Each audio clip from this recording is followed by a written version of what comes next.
पीछे गा सकते हैं, मैं गाऊंगा, फिर आप मेरे पीछे बात करेंगे, ठीक है? चालू करते हैं, बोलिए।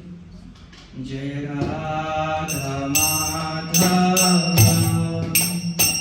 कुंज बिहारी, जय राधा माधव कुंज, जय राधा माधव कुंज बिहारी,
युद्धहरिणाम संकीर्तन यज्ञ की जय। हरे कृष्ण महामंत्र की जय। पतित पावन श्री चैतन्य महाप्रभु की जय। श्री गौर निताई की जय। श्री रुक्मिणी द्वारकाधीश की जय। श्री जगन्नाथ बलदेव सुभद्रा माई चक्रा सुदर्शन की, गिरिराज गोवर्धन की जय। जगत गुरु शिल प्रभुपाद की जय। श्रीमद् भगवद गीता की जय। हरे कृष्ण। सबका स्वागत है आज का सेशन 2 सत्र 2 में, जिसका नाम है डज गॉड एग्जिस्ट, क्या भगवान है। तो आज इस बारे में हम चर्चा करेंगे। सबसे पहले आप सब मेरे साथ मंगलाचरण पढ़ सकते हैं, जिनको आता है वो गा सकते हैं, जिनको नहीं आता वो सुन सकते हैं। ओम अज्ञानतिमिरान्धस्य ज्ञानाञ्जनशलाकया चक्षुरुन्मिलितं येन तस्मै श्रीगुरवे नमः। श्रीचैतन्यमनोभीष्टं स्थापितं येन भूतले स्वयं रूप कदा मह्यं ददाति स्वपदान्तिकं। वन्देऽहं श्रीगुरो श्रीयुतापदकमलं श्रीगुरून् वैष्णवांश्च श्रीरूपं साग्रजातं सागररघुनाथान्वितं तं सजीवं साद्वैतं सावधूतं परिजनसहितं कृष्णचैतन्यदेवं श्रीराधा कृष्णपादान् सहगणललिता श्रीविशाखान्वितांश्च। हे कृष्ण करुणा सिन्धो दीनबन्धो जगत्पते गोपेश गोपिकाकान्त राधा कान्त नमोस्तुते। तप्त कांचन गौरांगी राधे वृंदावनेश्वरी वृषभानुसुते देवी प्रणमामि हरिप्रिये। वाञ्छाकल्पतरुभ्यश्च कृपा सिन्धुभ्यैव च पतितानां पावनेभ्यो वैष्णवेभ्यो नमो नमः। जय श्री कृष्ण चैतन्य प्रभु नित्यानंद श्री अद्वैत गदाधर श्रीवासादि गौर भक्तवृंद। हरे कृष्णा कृष्ण कृष्ण हरे हरे हरे राम राम राम हरे हरे। नमः ओम विष्णुपादाय कृष्ण पृष्ठाय भूतले श्रीमते भक्ति वेदांत स्वामिनिति नामिने। नमस्ते सारस्वते देवे गौरवाणी प्रचारिणे निर्विशेष शून्यवादी पाश्चात्य देशतारिणे। मुखं करोति वाचालं पंगुं लंघयते गिरिं यत्कृपातमहं वन्दे श्रीगुरुदीनतारणं परमानन्दमाधवं श्रीचैतन्य ईश्वरम्। हरे कृष्णा। बहुत धन्यवाद आप सबका। शनिवार का दिन ऑफिस का दिन होता है, कईयों का छुट्टी का दिन होता है, बहुत सारे प्लान्स होते हैं, फिर भी आप लोग समय निकालकर इस भरी दोपहरी में आए हैं ये जानने के लिए कि क्या सच में भगवान है ना। तो ये एक ऐसा प्रश्न है जिसके बारे में बहुत समय से लोग जानने का प्रयास करते रहे हैं। कितने समय से? सृष्टि के प्रारंभ से। जब सृष्टि के प्रारंभ में ब्रह्मा सबसे पहले जीव है, इस पूरे ब्रह्मांड के सबसे पहले जीव कौन है? ब्रह्मा जब जन्म लिए तो उनको ये डाउट हुआ कि मैं कहाँ हूँ, हर तरफ अंधेरा था, तो उन्होंने बहुत समय तक तपस्या करी, बहुत अनंत काल तक उन्होंने तपस्या करी, तब जाकर उनको कुछ शब्द सुनाई दिए, जिस शब्द में क्या था? तप। क्या करो? तप। फिर उन्होंने दोबारा तपस्या करी और तब जाकर उनको भगवान नारायण के दर्शन हुए। यानी कि जो प्रथम जीव है ब्रह्मा, वो उनका भी डाउट क्या था? Does God really exist? क्या सच में भगवान है? तो अगर ये प्रश्न हमारे अंदर आता है तो इसमें कोई गलत नहीं है। हमारे पिताजी के दिमाग में यही प्रश्न आता था। कौन पिताजी? ब्रह्मा जी, सबके पिता है ना, फर्स्ट। तो क्या भगवान है? तो आप में से कौन मानते हैं भगवान है? भगवान नाम के भगवान है, चूंकि बहुत अच्छा है ना। हम लोगों की क्लास में इतने सारे हैं जिनको पहले से पता है भगवान है, तो जिनको पता है भगवान है बाकी को बढ़ा दीजिए, हम चलते हैं। नहीं, तो भारत में जन्म लेने का सबसे अच्छा सौभाग्य ये होता है, भारत में जब हमारा जन्म हुआ है तो सबसे अच्छा हमारा जो सौभाग्य है वो क्या है कि नेचुरली, स्वाभाविक रूप से हमारे अंदर भगवान के लिए क्या होती है?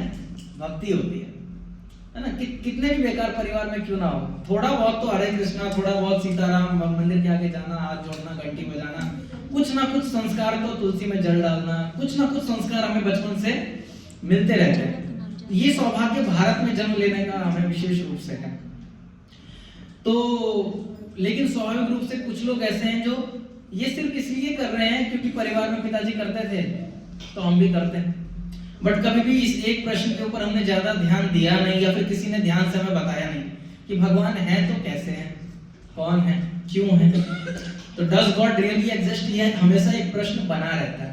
और इसीलिए आजकल हम देखते हैं युवा पीढ़ी जो है, जो 15-17 साल के बच्चे होते हैं, वो बचपन में माता पिता को देखकर कुछ थोड़ी बहुत भक्ति तो करते हैं, लेकिन जब वो बड़े होते हैं तो गलत संगति में आकर या आजकल के साइंस या इधर उधर का सुनकर स्वभाव उनके अंदर ऐसा विचार आने लग जाता है कि भगवान जैसा कुछ नहीं होता, और वो नास्तिक बनने लग जाते हैं। क्यों? क्योंकि उनके पीछे जो वो फॉलो कर रहे थे उसके लिए उनके पास कोई कारण नहीं था। पिताजी करते थे इसलिए हम भी करते हैं, इसके पीछे कारण कुछ उनको पता ही नहीं है। तो यहाँ पर हम जब भगवत गीता के आधार पर क्लासेस सुनने के लिए आए हैं तो हम कारण ढूंढने के लिए आए हैं। What is the reason? कारण क्या है? जो वेदांत सूत्र नाम का हम जिस धर्म में है, सनातन धर्म में, हमारा धर्म की सबसे प्रमुख ग्रंथ जो है वो भगवत गीता है। और क्या है? वेद है। वेदों में ही सबसे अंत क्या है? वेदांत सूत्र। वेदांत सूत्र जो है उसका प्रथम सूत्र है अथातो ब्रह्म जिज्ञासा।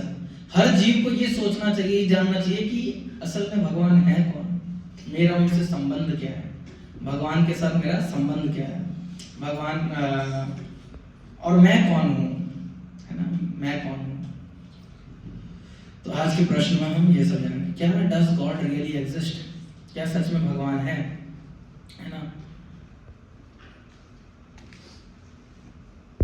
तो क्या हुआ, अभी जैसे मैंने आपसे प्रश्न पूछा कि किस किस को विश्वास है कि भगवान है, और कुछ लोगों ने, अधिकतर लोगों ने स्वाभाविक रूप से हाथ उठाया कि भगवान है, मैं विश्वास करता हूँ भगवान है ना। लेकिन ऐसे ये कहानी आती है, एक ऐसी स्टोरी आती है कि एक बार एक गांव में एक स्वामी जी गए, और स्वामी जी ने कहा कि, तो सब लोग, गांव के लोग नेचुरली श्रद्धालु होते हैं, सब लोग स्वामी जी से कथा सुनने के लिए आ गए। तो स्वामी जी ने कहा, आप में से कौन कौन विश्वास करता है कि भगवान है? तो कुछ लोगों ने हाथ उठाया, सब लोगों ने हाथ उठाया, सब लोगों ने हाथ उठाया। अरे हम स्वामी जी पूछ रहे, तो कई बार लोग नहीं भी पता है तो भी हाथ उठाना, भगवान है, विश्वास करते हैं। स्वामी जी ने कहा, यहाँ सबको पता ही है भगवान है, तो मैं क्या कह, लेक्चर क्या, चले गए।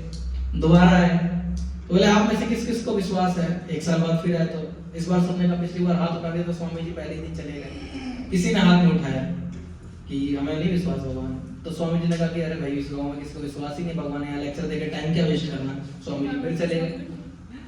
फिर दोबारा कुछ महीने बाद, कुछ सालों बाद आए, तो गांव के लोगों ने कहा, स्वामी जी पता नहीं क्या जानना चाहते हैं। तो आधे गांव वालों ने हाथ उठाया, हमें विश्वास है, आधे गांव वालों ने विश्वास उठाया, हमें विश्वास नहीं है। स्वामी जी ने कहा, जिन्हें विश्वास है वो बताओ, तो जिनको विश्वास नहीं है फिर चले गए।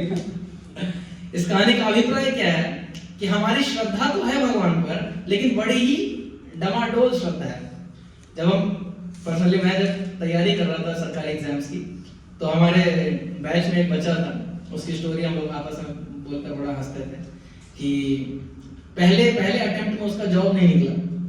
तो पहले अटेम्प्ट में वो नास्तिक था, भगवान वगैरह को विश्वास नहीं करता था। तो जब जॉब नहीं निकला, तो अगले अटेम्प्ट में वो भक्त बन गया। ठीक है, तो किसका भक्त बन गए वो? बजरंगबली के भक्त बन गए। संकट मोचन, मेरे संकट काटो। तो भक्ति की है, लेकिन दोबारा अटेम्प्ट, प्रयास भी तो कोई चीज होती है। ठीक है, तो नहीं निकला दूसरे अटेम्प्ट में भी एग्जाम। बोले ये तो फॉर्मूला काम नहीं कर रहा, तो हनुमान जी चेंज किए। तीसरे अटेम्प्ट में शिरडी वाले साईं बाबा, है ना, तो साईं बाबा के भक्त बने। और इस तरीके से 2-3 अटेम्प्ट में उन्होंने कई भगवान बदले, लेकिन उनका एग्जाम नहीं निकला। तो अंत में फिर से वो वही कंक्लूजन में आ गए जिससे शुरू किया था, क्या, कोई भगवान नहीं है। क्योंकि मेरा एग्जाम नहीं निकला, इसलिए भगवान नहीं है। हमारी श्रद्धा भी बड़ी लौकिक है, बहुत ही क्या है, सॉफ्ट है, बड़ी ही मटेरियल है। इच्छाएं पूरी हो जाती हैं तो जय माता दी, है ना। इच्छाएं पूरी नहीं होती तो कोई भगवान वगैरह नहीं है। बड़ी लौकिक श्रद्धा है ना। पुरानी फिल्में भी आती है ना, अमिताभ बच्चन की सभी, तो उसमें भी नहीं हुआ तो शेरों वाली माता के सामने खड़ा हो, कैसा भगवान है तू, मेरे साथ तो नहीं था। तो भगवान जब तक अच्छा करते रहते हैं तो हमें लगता है कि नहीं, भगवान बहुत अच्छे हैं, भगवान मेरे साथ हैं, भगवान मेरे हैं। कष्ट आता है तो भगवान को प्रश्न करते हैं या भगवान को ही हटा देते हैं। तो हमारी श्रद्धा बड़ी लौकिक है, जो इसीलिए अभी हमें को ये जानना बहुत जरूरी है, क्या भगवान सच में है। इसलिए आधार क्या होने चाहिए, शास्त्र होने चाहिए। शास्त्र क्यों आधार होने चाहिए, ये हम इस सेशन के एंड में जानेंगे कि फिर कैसे वो श्रद्धा पाए कि कुछ भी परिस्थिति आए तो हम हिले नहीं, भगवान तो है ही है, चाहे मैं सुख में रहूं या दुख में। ये इस सेशन के एंड में आपको पता चलेगा। ठीक है, ठीक है। ये बहुत अच्छा एक लॉजिक है कि नास्तिकों का होना ही अपने आप में प्रूफ है कि भगवान है। अब जैसे यहाँ पर पानी का ग्लास है, तो कुछ मान लीजिए बाहर कुछ सेटअप वाले होंगे, सेटअप वाले वॉलंटियर से किसी ने पूछा अंदर ग्लास है, उसे नहीं पता होगा कि ग्लास नहीं है, तो क्या बोलेगा, अंदर ग्लास नहीं है। और अगर ग्लास होगा तो कुछ लोग कहेंगे नहीं नहीं प्रभु जी ग्लास है। इन दोनों ही प्रश्नों से क्या पता चलता है कि ग्लास नाम की कोई तो चीज होगी जिसके बारे में यहाँ चर्चा चल रही है। वरना कोई ऐसा थोड़ी कहेगा कि ग्लास जैसी कोई चीज है ही नहीं और उसके बारे में डिस्कशन कर रहे हो। नहीं, भगवान का ना होना, ऐसी बातें करते हुए लोग अपने आप में ये प्रूव करते हैं भगवान जैसी कोई तो चीज होगी जिसके ऊपर लोग सर खपा रहे हैं, है ना। तो ये एक चीज है। अब भगवान कैसे मान सकते हैं कि भगवान है संसार में? क्या सच में भगवान है? आप अपना कुछ एक्सपीरियंस बताइए। Why do you feel? कुछ लोगों ने जिन्होंने हाथ उठाया था कि ये भगवान होते हैं, मैं मानता हूँ प्रभु जी भगवान होते हैं। यस प्रभु जी। ऐसी में घटना घटी थी, रास्ते में जा रहा था तो एक बार स्मरण किया, वो चीज मेरे साथ अच्छी हुई। तो मुझे लगा कि एक प्रकृति है जो हम लोगों को देख रही है, हम दोनों समाज से, तो उस वजह से मेरे को ऐसा फील हुआ कि रियल में अच्छा। तो ऐसा कई बार हुआ, उसका मतलब रिजल्ट एक पॉजिटिव नहीं है। अपने अनुभव हैं कुछ लोगों के कि कई बार हमने प्रार्थनाएं करी, जैसे कुछ लोगों की मन्नतें होती हैं कि हमारा बच्चा हो जाएगा तो हम वैष्णो देवी जाएंगे, होता है कि नहीं होता, या वृंदावन जाएंगे, ऐसे करके लोगों की मन्नत होती है। मन्नतें पूरी होती हैं तो लोगों को श्रद्धा बनती है भगवान पर। तो यस, एक कारण ये है। और क्या क्या कारण है क्यों आप मानते हैं कि भगवान है? इसमें हाथ उठाया था बड़े लोगों ने एकदम। Why do you feel? क्यों आपको ऐसा लगता है कि भगवान होने चाहिए? कहीं दिख रहे हैं, कहीं नहीं है। मस्त खाओ पियो ऐश करो, जैसे आजकल के सिनेमा में स्टार सब बोलते हैं। क्या कहाँ है भगवान? कौन मानता है भगवान? है ना, पीके ने बोला था ना रॉन्ग नंबर है। तो क्या पता रॉन्ग नंबर में कोई उधर है ही नहीं, कि बीच में जो है ये 3-4 लोगों की दुकानदारी है ना? बताइए क्यों आप ऐसा मानते हैं कि भगवान है? देखते हैं श्रद्धा आपका होगा। एक और इस वजह प्रभु जी, हम लोग सांस ले पा रहे हैं, हाँ। हम जीवित हैं, और प्रकृति में ऐसी बहुत सी चीज़ें जो क्यों है इसका हमारे पास जवाब नहीं, लेकिन वो है। यस। तो हम सांस ले रहे हैं, सबसे बड़ा प्रूफ यही है कि ईश्वर है, ऐसी कोई शक्ति है जो चला रही ये है। ना जब भी कोई जवाब देता दे सकते। तो हाँ, तो ये सब चीज़ें हैं जिनसे लगता है कि प्रभु है और कोई शक्ति है, और वही ईश्वर है, इसलिए गॉड है। ठीक है। तो ये बहुत अच्छा बताया। प्रकृति में आप देखेंगे आसपास के वातावरण में ऐसी हजारों ऐसी चीजें दिखेंगी आपको जो आपके अंदर विडंबना पैदा कर देंगी। यार ये कैसे हो सकता है? जैसे एग्जांपल देते हैं, आपके पास कितना भी महंगा आईफोन, अभी सबसे लेटेस्ट आई थिंक आईफोन 17 चल रहा है, 18 से पता नहीं, चलता ही रहता है कुछ ना कुछ। कभी भी वो वैसी फोटो नहीं ले सकता जैसी आपकी आंख देख सकती है कि नहीं? कैमरे में कभी भी वैसी तस्वीर नहीं आएगी जैसी आप आंखों से देख सकते हैं। कौन सा मेगापिक्सल यहाँ सेट किया है, और साइंस नहीं बना सकता ऐसा कुछ आंख, है कि नहीं? अभी हमने आप बहुत सारी चीजें ऐसी जो आपके अंदर विडंबना पैदा करते हैं, जैसे एक बीज से पौधे का पैदा होना। ऐसे क्या इंजीनियरिंग है कि बीज से इतना छोटा सा बीज होता है ना, इतनी छोटी सी बीज होती है, और उसके अंदर इतना विशाल पेड़ है। ये देखो, ये जब पेड़ नहीं होगा तब तो ये सबसे पहले एक छोटा सा बीज ही होगा। किसी ने सोचा होगा इस छोटे से बीज के अंदर इतना बड़ा पेड़ होगा? लेकिन इतनी बड़ी फाइल को क्या कहते हैं, कंप्रेस करके, सिंक करके, इतनी छोटी सी जिप फाइल में डाल के, जिसको क्या कहते हैं, बीज। इस बीज को डालो, इसके ऊपर पानी डालो, फाइल ओपन हो जाएगी। इसका सिक्योरिटी कोड ये है। पानी डालो, मिट्टी में डालो, और फाइल ओपन होकर देखो 5 साल में आपके सामने दिख रहा है 10 साल में पेड़ बन गया, है ना? ये कोई भी विज्ञान नहीं कर पाएगा, विज्ञान अभी तक नहीं कर पाया है और आगे भी नहीं कर पाएगा, है ना? तो प्रकृति में ऐसी हजारों विडंबनाएं हैं जो हमारे अंदर ये प्रश्न उठाती हैं कि ये मनुष्य द्वारा नहीं हो सकता, ये इंसानों द्वारा नहीं हो सकता, और ये आसपास होता हुआ भी नहीं दिखता है कि कोई दूसरे किसी ने कर दिया हो। तो कोई तो है जो चला रहे हैं, है ना? कुछ तो चल रहा है ना? जैसे ऋतुओं का बदलना, गर्मी के बाद बरसात आएगी, बरसात के बाद सर्दी आएगी, सर्दी के बाद बसंत, बसंत के बाद पतझड़, पतझड़ के बाद फिर से गर्मी आएगी। ये साइकिल चलना अपने आप में प्रोसेस दिखाता है। प्रकृति में एक साइकिल है, एक सिस्टम है, एक ऑर्गेनाइजेशन है। ये अपने आप कैसे हो सकता है? कोई तो होगा, है ना? वेरी गुड आंसर मुझे। और आपको क्यों लगता है कि भगवान होने चाहिए? यस, बताइए। और कोई एक बताया रोज ने कि अपना अनुभव ऐसा है कि भगवान होते, प्रार्थनाएं करी, मन्नतें मांगी, पूरी हुई, तो भगवान पर श्रद्धा जमी। प्रकृति में दिखने वाली विडंबनाएं ये दिखाती है कि भगवान है। और कोई आपको ऐसा लगता है, कोई कारण आपको पता है जिससे आपको लगता हो कि मुझे भगवान होने चाहिए? चलिए डिस्कस करते हैं क्यों भगवान होने चाहिए। जो भी आप चीज फील करते हैं ना अपने शरीर में, उसके लिए आप प्रकृति में देखिए एक फुलफिलमेंट है। जैसे आपको क्या लगती है? भूख, भूख के लिए यहाँ पर सुविधा है, खाना है ना। आपको अगर नींद आती है, सोने की व्यवस्था है। आपको अगर किसी से प्रेम है तो प्रेम करने के लिए यहाँ पर आपके साथ है लोग, है ना।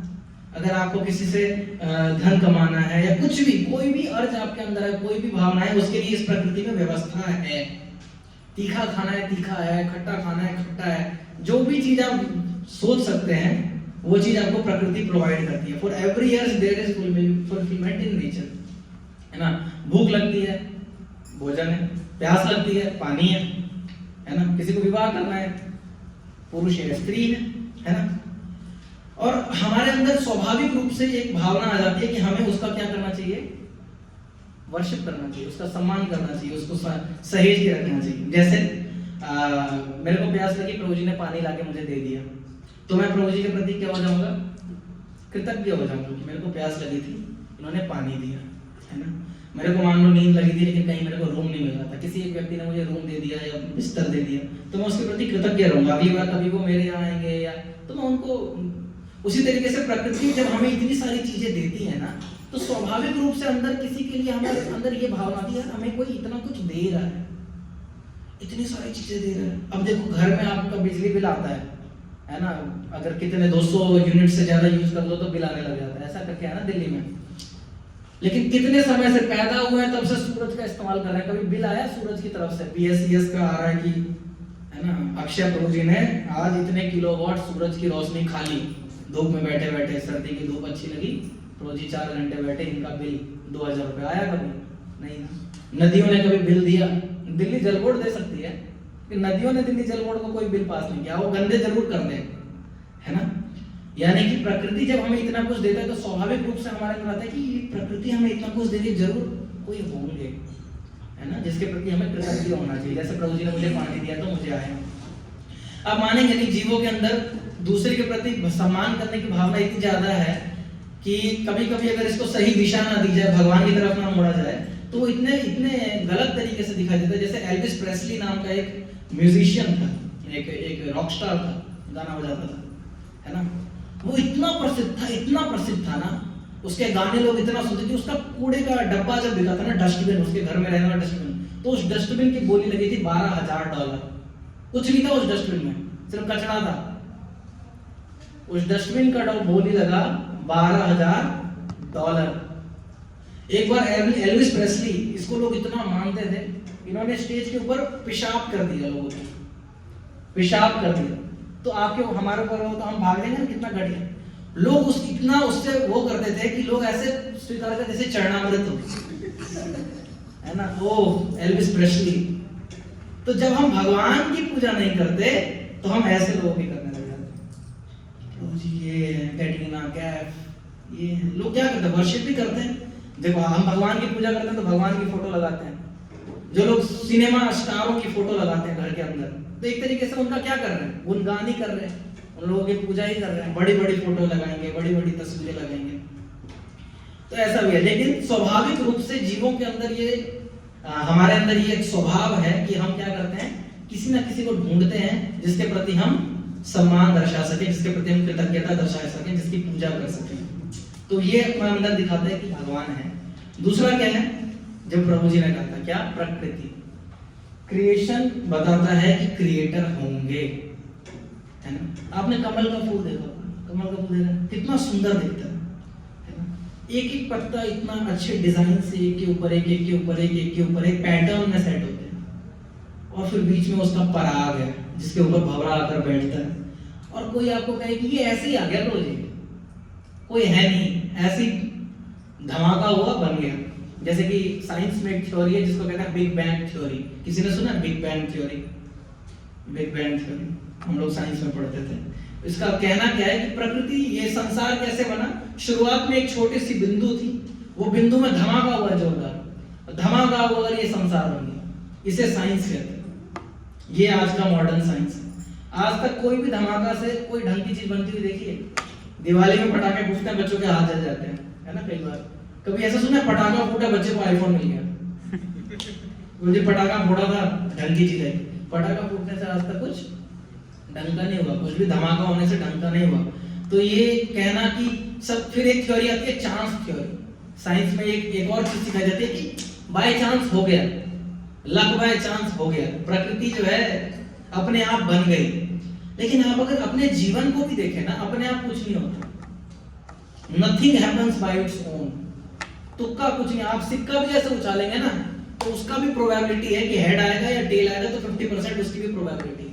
और कितने टर्न्स लेगा तो कोई अच्छा इंजीनियर, कोई मैथमेटिशियन बता देगा कि हाथ में क्या है, हेड है कि टेल। बहुत अच्छे अच्छे तुक्के बाजार को मिलेंगे बाजार में, उनके पीछे भी साइंस है।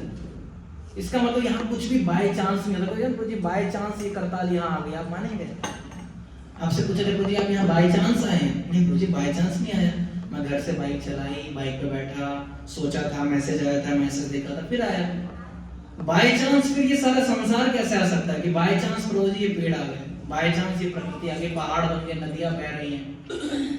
कोई नहीं मानेगा, कोई बुद्धिमान व्यक्ति तो बिल्कुल नहीं मानेगा।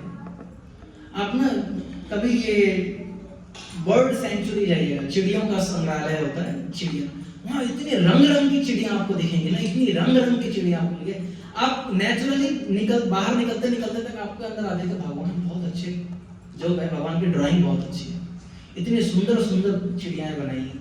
अपने आप कैसे हो सकता है? अपने आप कैसे हो सकता है ना? तो हम अपने शरीर को ही देखें, क्या ये अपने आप चल रहा है? हम खाना खाते हैं, अंदर हमें नहीं पता अंदर क्या चल रहा है। अब हमने, हमारा काम बस इतना था, हमने भोजन उठाया, भोजन अंदर डाला, लेकिन अंदर पूरी पाचन क्रिया कैसे चलती है वो हमें नहीं पता। लेकिन आप अगर ध्यान से देखें तो पूरा सिस्टम है, वो गले से नीचे, ईसोफेगस से नीचे जाएगा, बाइल जूस सिक्रीट होगा, यहाँ से HCl आएगा, फिर उसको ब्रेक डाउन करेगा, फिर वो सारे एसिडिक जूसेस मिलकर उसको डाइजेस्ट करेंगे, फिर वो हर एक बॉडी पार्ट के पास जाएगा भोजन, और फिर एनर्जी मिलेगी। क्या ये बाय चांस हो रहा है?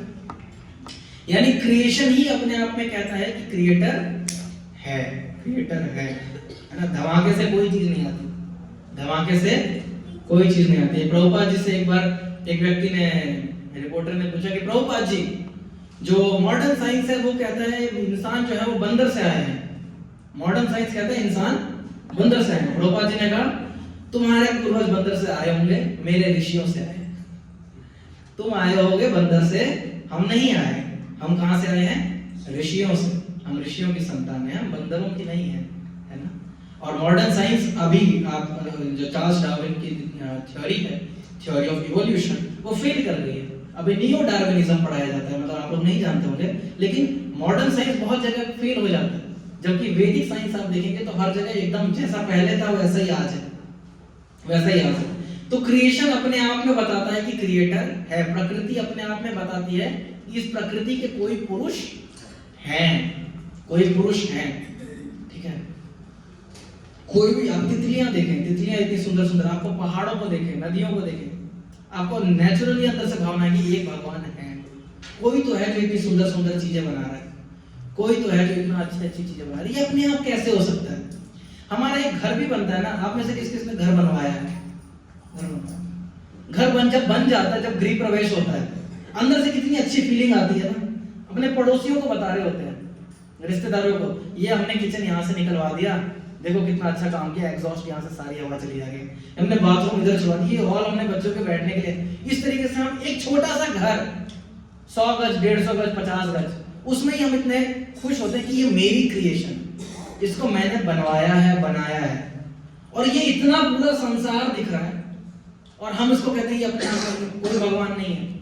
अगर हमारे घर को आके कोई कहते कि आपने नहीं बनवाया, ये अपने आप आ गया, 22 जुलाई को आप प्रवेश कर गए, ये अपने आप आएगा, आपको गुस्सा आ जाएगा, ऐसा कैसे कह सकते हो?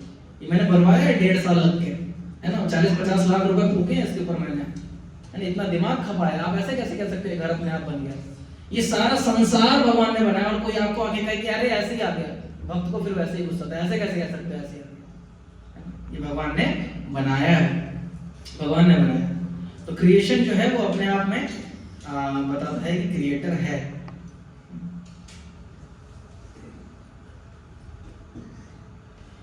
फिर उसके बाद कानून, यहाँ इस संसार में बहुत सारे कानून चलते हैं। जैसे हम दिल्ली में रहते हैं तो दिल्ली में बहुत सारे कानून हैं। आप सड़क पर जाएंगे, अगर आपने हेलमेट नहीं पहना, लाइसेंस नहीं है, आरसी नहीं है, तो क्या कटता है? चालान कटता है। 20-25 हजार रुपए कट जाते हैं, फिर वो कहते हैं लोक अदालत में जाओ, भर के आओ, है ना, जैसे भी करना है करो।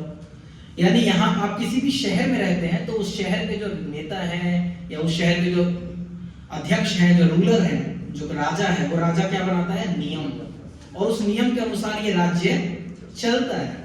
आप इस प्रकृति में रह रहे हैं, हम इस प्रकृति में रह रहे हैं। आप देखिए यहाँ बहुत सारे नियम चलते हैं, जैसे कि इस फूल को अगर मैं नीचे गिराऊंगा तो कहाँ गिरेगा? क्यों नीचे गिरेगा? कौन सा नियम लग रहा है? ग्रेविटी, इसे कहते हैं ग्रेविटी, गुरुत्वाकर्षण का नियम, है ना, ये अपने आप आ गया। नियम है, इसका मतलब नियम बनाने वाला कोई होगा, है ना। मैं पता नहीं कितने लोग जवाब दे पाएंगे। कोई भी चीज अगर यहाँ से यहाँ फेंकूंगा तो थोड़ी देर पे रुक जाता है। कौन सा नियम लगता है? फ्रिक्शन, फ्रिक्शनल फोर्स लगता है। देखो बच्चों को पता, अच्छा पढ़ते हैं, स्कूल जाते हैं, है ना, फ्रिक्शनल फोर्स लगता है। ये उसको पता नहीं होगा फ्रिक्शन, तो ये पत्ता घूमता रह जाएगा पूरे ब्रह्मांड में, कहीं रुकेगा नहीं। हवा जो है वो हवा रेजिस्टेंस पैदा कर रही है, हवा इसको रोक दे रही है, इसको कहते हैं फ्रिक्शन का नियम। नियम है तो नियम बनाने वाला कोई होगा।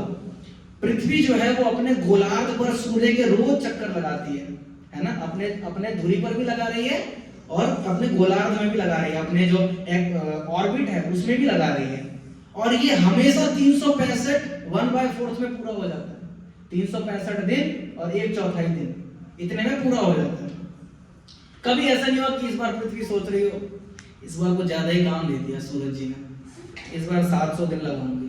नहीं, कई बार हम ऑफिस में करते हैं, इस बार मैनेजर को प्रोजेक्ट थोड़ा लेट देंगे, जल्दी दे देते हैं तो 2-4 और दे देता है काम। पृथ्वी ने आज तक ऐसा नहीं किया। पृथ्वी जो है वो अपने समय पर धुरी पूरा कर रही है, सारे ऋतु में अपने समय पर। बल्कि कभी कभी सीजन आगे पीछे हो जाता है तो हम लोग सोचने लग जाते हैं हम लोगों ने इतना पॉल्यूशन कर दिया ना प्रभु जी, इतना ओजोन कट रहा है ना प्रभु जी, ये हो रहा है। इसीलिए कभी भी हम पृथ्वी पे डाउट नहीं करते। इस बार पृथ्वी लगता है थक गई है, इसलिए धीरे चल रही है। कभी ऐसी बातें करते सुना है? पूरा फेद है, पृथ्वी नियम का पालन कर रही है, ग्रेविटेशनल फोर्स। कभी पृथ्वी अगर पृथ्वी थोड़ा सा भी अपने जिस गोलार्ध पे घूम रही है, हल्का सा भी 1 इंच भी इधर हो गई तो वो बाहर जाकर किसी और प्लेनेट से टकरा जाएगी, किसी और ग्रह से टकरा जाएगी, सूर्य की ग्रेविटी से निकल जाएगी। और अगर थोड़ा सा भी पृथ्वी 1 इंच भी इधर आ गई ना, अपने जो गोल चक्कर है उससे थोड़ा इधर भी, तो जाकर कहां घुस जाएगी? सूरज में। लेकिन कभी ऐसा नहीं होता, पृथ्वी हमेशा अपने ऑर्बिट पे घूम रही है, सारे ग्रह अपने धुरी पर घूम रहे हैं। क्यों? ये सारे नियम कौन बना रहा है? कोई नियम बनाने वाला होगा, है ना। अगर आप कोई साधारण सा व्यक्ति भी ना किसी एक शहर में जाता है, जैसे आप में से कोई दूसरे शहर के, दिल्ली के अलावा मुंबई कौन गया?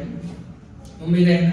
अब मान लीजिए आप मुंबई जाते हैं, आप मुंबई में जाके देखते हैं कि यार यहाँ तो रोज कूड़े वाला आता है, कूड़ा उठाता है, रोज साफ सफाई होती है ना, यहाँ की पुलिस इतनी अच्छी है, यहाँ कोई ज्यादा करप्शन वगैरह नहीं लग रहा है ना, क्राइम ज्यादा नहीं है, रेप उतना नहीं है।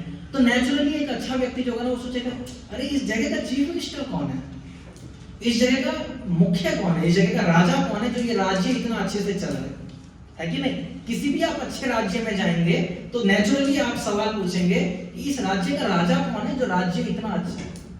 आप इस प्रकृति को देखिए, सारी चीजें इतनी बेहतरीन तरीके से चल रही है, बेहतरीन तरीके से। स्वाभाविक रूप से बुद्धिमान आदमी के दिमाग में ये प्रश्न आना चाहिए, अरे ये प्रकृति किसने बनाई, ये सारी चीजें इतनी अच्छे तरीके से कैसे चल रही है? क्योंकि लॉस के पीछे कौन है? Law maker. कानून जो बना रहा है उसके पीछे कोई कानून बनाने वाला होगा, ठीक है। भगवान भागवतम में आता है, भगवान कहते हैं सूर्य दहति मत भयात्, पवनो दहति मत भयात्। ये जो सूर्य है ये मेरे से डर कर चलता है, ये हवा मेरे से डर कर चलती है। भगवान भागवतम में बता रहे हैं कि मैं इन सब चीजों को, मेरे अध्यक्षता में सारे काम हो रहे हैं। भगवान भगवद गीता में कहते हैं मया अध्यक्षेण प्रकृति सूयते सचराचरम्। हे अर्जुन, मेरी अध्यक्षता में ये प्रकृति सारे संसार का पालन पोषण करती है। तो हम जिस लॉ मेकर की बात कर रहे हैं वो कौन है? भगवान। भगवान कह रहे हैं कि ये मेरी अध्यक्षता में चल रहा है। अब भगवान कौन है? भगवान की डेफिनेशन क्या है? हर चीज की हम एक डेफिनेशन सोचते हैं, जी मैनेजर कौन है, एचओडी कौन है, सब चीज की एक डेफिनेशन है। भगवान की किसको भगवान कहा जा सकता है? कौन है जिसको हम भगवान कहें? अब इतना तो विश्वास हो गया आदि क्लास में कि भगवान जैसी कोई तो चीज होगी, लेकिन वो है कौन? भगवान की परिभाषा क्या है? किसको भगवान कहा जाए? नहीं तो आजकल हर गली मोहल्ले में भगवान मिल जाएगा आपको।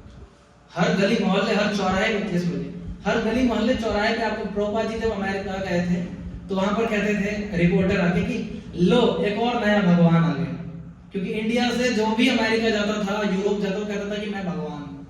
तो प्रभुपाद जी ने कहा था कि मैं भगवान नहीं हूं, मैं भगवान का दास। I am not God, I am servant of God, है ना। तो फिर रिपोर्टर्स थिरक गए, ये कोई नया व्यक्ति है, ये अपने आप को भगवान नहीं कह रहा, भगवान का दास कह रहा है। फिर प्रभुपाद जी करेक्ट करते हैं, नहीं मैं दास भी नहीं हूं, मैं भगवान के दास का दास हूं। मैं भगवान का दास भी नहीं, भगवान के दास का दास हूं। तो ये सच्चा आदमी है। तो फिर भगवान कौन है? भगवान की परिभाषा क्या है? तो परिभाषा में सबसे पहली चीज भगवान में क्या होनी चाहिए? भगवान हर चीज के स्रोत होने चाहिए, सोर्स ऑफ एवरीथिंग। हर चीज का जो व्यक्ति स्रोत है उसको क्या कहा जा सकता है? भगवान। हम भी कुछ कुछ चीजों के स्रोत हैं, जैसे हमारे शरीर से पसीना निकलता है ना भाई, कुछ चीज तो पैदा कर रहे हैं, है ना। गाय तो नहीं है कि दूध देंगे, है ना, लेकिन पसीने निकालते हैं पूरे दिन।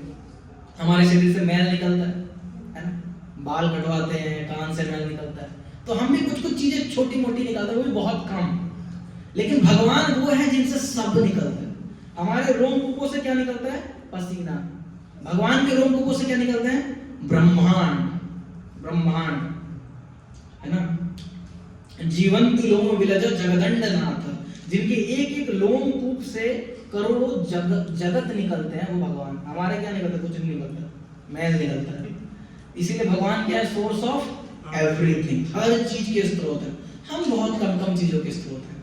कई बार कोई कहता है ना मैं भी भगवान, हाँ हो तुम भगवान, लेकिन कितने भगवान हो? बहुत छोटे से, बहुत छोटे से।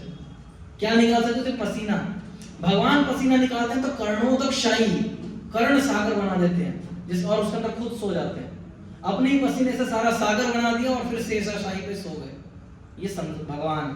हम कितना निकाल लेंगे पसीना? जिम वाला कितना भी थका ले हमसे, कितना निकल जाए, ज्यादा निकलेगा तो पानी चढ़ाना पड़ जाता है, कुछ ज्यादा ही पसीना निकल गया, है ना।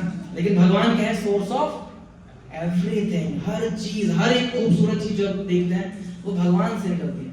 जब भगवान ने मिट्टी खाई थी, आपने वृंदावन की वो कहानी बहुत प्रसिद्ध है, तो माता यशोदा उनको कहती है कि लाला मुंह खोल, और कहते मैंने मिट्टी नहीं खाई। जिस आचार्य कहते हैं जो सत्य बात है, वो कैसे मिट्टी खा सकता है? सारा ब्रह्मांड अंदर ही था, तो कुछ नहीं खाया, थोड़ा बाहर था वो अंदर डाला है ना।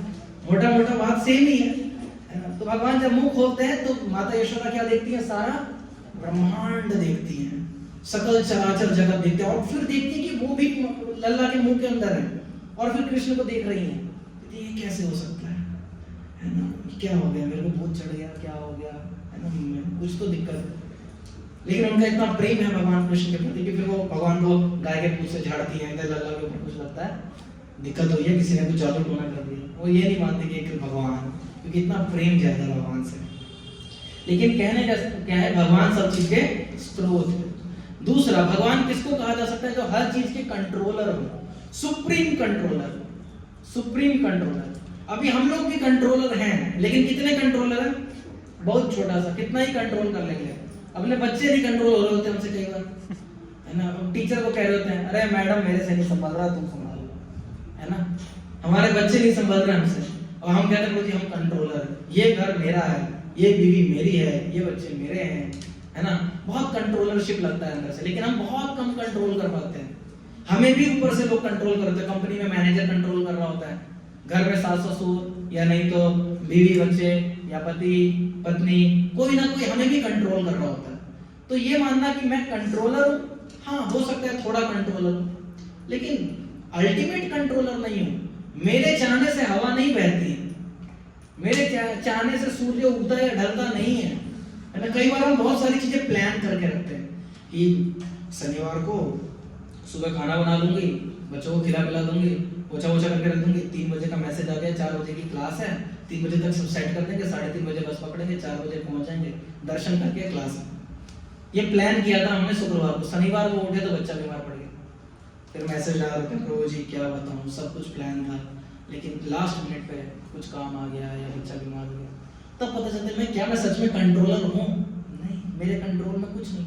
प्लान करता हूँ, लेकिन कई बार हमारे प्लान फेल होते हैं, बल्कि 100 प्लान बनाते हैं तो 99 फेल ही हो रहे होते हैं, कुछ नया ही हो रहा होता है, और फिर सामने वाले ये तो सोचा भी नहीं था ये होगा, है ना, क्योंकि हम कंट्रोलर नहीं है। लेकिन भगवान क्या है? Supreme control. भगवान जो सोच लेते हैं वो हो जाता है।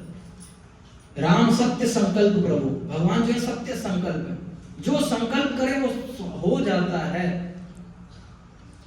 भगवान ने इवन सृष्टि का भी जो है, भगवान स्वयं सृष्टि भी क्रिएट नहीं करते, भगवान जो सृष्टि का प्रारंभ बस इच्छा करते, यद इच्छति, बस इच्छा किया, उतनी में प्रकृति कहती है, बस क्रिएट कर दिया भगवान, ये ना संसार। हमारा कुछ नहीं है कि हम पत्नी जी आज सोच रहे थे पनीर बनना चाहिए, हाँ हो गया प्रभु ये लीजिए, तो कहेंगे कि लेकर आओ फिर पनीर, है ना, मसाले लाओ, ये लाओ, वो लाओ, सब तैयारी सोचनी पड़ेगी। बट भगवान सिर्फ planning, because he supreme controller. भगवान सिर्फ विचार करते हैं और चीजें कंट्रोल होती है। हम कंट्रोलर नहीं हैं। किसको लगता था हम कंट्रोलर हैं? हिरण्यकशिपु को। हिरण्यकशिपु इतना शक्तिशाली हो गया था। हिरण्यकशिपु के बारे में जानते हैं? प्रहलाद के पिता हैं, बहुत बड़े असुर थे। वो चाहते थे कि हवा बहे तो हवा बहती थी, कभी उनका मन होता था आज थोड़ी बारिश हो जाए तो बारिश होने लग जाती थी, इतनी शक्तियां थी उनके पास। तो उनको ऐसा लगने लगा कि मैं कौन हूं? भगवान हूं। लेकिन फिर कौन आए? नरसिंह देव। नरसिंह देव ने कहा कि हम आपके कंट्रोल में नहीं आते, क्योंकि आपने सिर्फ ब्रह्मा के द्वारा बनाई गई सृष्टि को कंट्रोल किया, मैं ब्रह्मा को कंट्रोल करता हूं। तो this is how Krishna is the supreme controller. और तीसरे भगवान किसको कहा जा सकता है? भगवान जो है वो सुप्रीम प्रोप्राइटर है। क्या है? सुप्रीम प्रोप्राइटर, मतलब हर चीज उन्हीं की है, हर चीज उन्हीं की है, हर चीज पर उनका प्रभुत्व है, हर चीज के प्रभु वही है। जैसे हमारा हम किसके प्रोप्राइटर है? अपनी प्रॉपर्टी के। हमारा जो 100 गज का घर है, 50 गज का है, हमारी जो गाड़ी है, बाइक है, हम कह सकते हैं ये मेरा है ना, बस इतना सा ही। थोड़ी सी बैल्कनी भी अगर बाहर निकाल दे तो बगल वाला पड़ोसी डांटता है, ये तेरा नहीं है ना, ये जितनी प्रॉपर्टी है उतने में ही रहो। तो हम इतने ही प्रॉपर्टी के कंट्रोलर हैं। लेकिन भगवान जो है वो क्या है? सुप्रीम प्रोप्राइटर, हर चीज भगवान की है। एक बार बीरबल ने अकबर को कहा, प्रभु अकबर को बोला कि आप ऐसा कुछ बताइए जो आप कर सकते हैं लेकिन भगवान नहीं कर सकते, कुछ ऐसा बताइए जो अकबर कर सकते हैं लेकिन भगवान नहीं कर सकते, अल्लाह नहीं कर सकते। और ये क्वेश्चन अगर उल्टा होता तो मैं जरूर जवाब दे पाता कि भगवान कर सकते हैं, मैं नहीं कर सकता, तो बहुत सारी चीजें, लेकिन मैं कर सकता हूँ और भगवान नहीं कर सकते, ऐसा क्या होगा? बहुत सोचा अकबर ने, बहुत सोचा कि ऐसा क्या होगा जो भगवान नहीं कर सकते, भगवान नहीं कर सकते। तो नहीं समझ में आया, तो अकबर ने कहा कि बीरबल मेरे तो समझ ही नहीं आ रहा, आप अपनी बुद्धि से ऐसे सवाल लाते हो, आप अपनी बुद्धि से इसका जवाब भी बता दो। तो बीरबल कहते हैं, प्रभु एक चीज है जो भगवान नहीं कर सकते। क्या? वो अपना जो सृष्टि है ना, इससे किसी को बाहर नहीं निकाल सकते। जैसे कि तुषारपुर से मैं कितना भी गुस्सा हो जाऊं, अगर भगवान है, भगवान तुषारपुर से कितने भी गुस्सा हो जाए, वो तुषारपुर को ये नहीं कह सकते निकल जाओ मेरी सृष्टि से, क्योंकि इस सृष्टि के बाहर जो सृष्टि होगी वो भी उनकी ही है ना। ऐसा थोड़ी इसके बाद भगवान यहाँ तक तो बस इतना ही था, इसके बाद कुछ और ही है, नहीं, ऐसा नहीं, वो भी इन्हीं का है। जहां तक आप जाएंगे वहां तक सारी सृष्टि किसकी है? भगवान की। तो एकमात्र चीज जो भगवान नहीं कर सकते वो क्या है? अपनी सृष्टि से किसी को बाहर नहीं कर सकते। इसीलिए कई लोग कहते हैं भगवान ने राक्षस क्यों बनाया? तो कहां भेजे राक्षस? वो भी तो भगवान के ही है, इसी सृष्टि में रहना है, कहां निकालेंगे, है ना। इसीलिए भगवान क्या? सुप्रीम प्रोप्राइटर, सबसे बड़े प्रोप्राइटर है, ठीक है। एंड आखिरी भगवान कौन है? Supreme enjoyer. कई अलग अलग धर्मों में ना, मुसलमानों में, क्रिश्चियंस में, ये ऊपर की 3 चीजें तो मान लेते हैं, सोर्स ऑफ एवरीथिंग है, कंट्रोलर है, प्रोप्राइटर है। आखिरी वालों को उनको नॉलेज नहीं है कि सुप्रीम इंजॉयर भी हो सकते हैं, क्योंकि इसके बारे में उनको जानकारी नहीं कि जीसस जो है वो बांसुरी भी बजा सकते होंगे, है ना, जो क्राइस्ट है वो बांसुरी बजाते होंगे, ऐसा कुछ उनके पास है नहीं, है ना। हाँ, हेवन जाओगे या हेल जाओगे, या जन्नत या जहन्नुम, वहाँ हो रहे हैं, मजे करो, यही है। लेकिन हमारे शास्त्रों में क्या है? भगवान जो है वो परम आनंद के भोक्ता है, सुप्रीम इंजॉयर है ना। इसीलिए अभी हम क्या करते हैं? यशोदा नंदन ब्रज जन रंजन, जो यशोदा के नंदन है और सारे ब्रज को आनंद देते हैं, सारे ब्रज का आनंद भोगते हैं, है ना, वो है भगवान। भगवान जो सुप्रीम इंजॉयर। हम कितना भी इंजॉय कर ले तो कितना ही इंजॉय कर लेंगे, नहीं कर सकते, है ना। भगवान की जो परिभाषा है ये पराशर मुनि ने दी है। पराशर मुनि कहते हैं कि 6 चीजें अगर किसी में होंगी तो उन्हें भगवान कहा जा सकता है। पराशर मुनि कौन है? वेद व्यास जी के पिता जो थे उनका नाम है पराशर मुनि। ठीक है, तो पराशर मुनि कहते हैं कि 6 चीजें अगर किसी व्यक्ति में हो तो उसको मान लिया जाएगा कि कौन है वो? भगवान। और ये 6 चीजें उनके अंदर पूर्ण मात्रा में होनी चाहिए, यानी कंप्लीट मात्रा में होनी चाहिए। पहली चीज क्या है? बुद्धि। पहला जो भगवान कौन होगा? जो जिसके पास सारी बुद्धि हो, सारी की सारी, मतलब आपके अंदर जो बुद्धि है वो बुद्धि भी उनकी होनी चाहिए। इसलिए बात कई बार हमारा दिमाग काम करता है ना, तो हम कहते हैं भगवान ने सही समय पे अकल दे दी, ये काम नहीं किया। कई बार हम कह भी होते हैं, क्योंकि हमें कहीं ना कहीं पता है अकल मेरी नहीं है, है ना। हम कहते हैं हमारी अकल तो भैंस घास चरने गई थी, है ना। अकल किसने दी? भगवान ने दी। भगवान इतनी ज्यादा बुद्धिमान है। हम कोई एक किताब लिखते हैं ना, बड़ी अच्छी किताब कोई लिख दो तो ज्यादा से ज्यादा कितने दिन चलेगी? 1 साल चलेगी, 2 साल, 10 साल, बहुत चल गई तो 100 साल। उसके बाद उस किताब को कोई नहीं पढ़ता, आउट ऑफ एडिशन हो गई, किसी को उससे फर्क नहीं। प्रभु जी आज के लिए रेलेवेंट नहीं है। भगवत गीता भगवान ने 5000 साल पहले बोली, आज तक लोग पढ़ते हैं, आज से हजारों साल बाद भी लोग पढ़ेंगे। ये है भगवान का ज्ञान, जिसका कोई टक्कर नहीं है ना। वेद जो है वो सृष्टि के प्रारंभ में भगवान ने अपनी सांस से प्रकट की, और आज तक लोग वेद के ऊपर थीसिस करते हैं, पीएचडी करते हैं कि वेद में बहुत ज्ञान है ना। यह भगवान, तो भगवान का पहला क्या? बुद्धि, बहुत सारी बुद्धि भगवान के पास है। दूसरा लक्ष्मी, ऐश्वर्य। भगवान का ऐश्वर्य अनंत है, सारा ऐश्वर्य भगवान का ही है।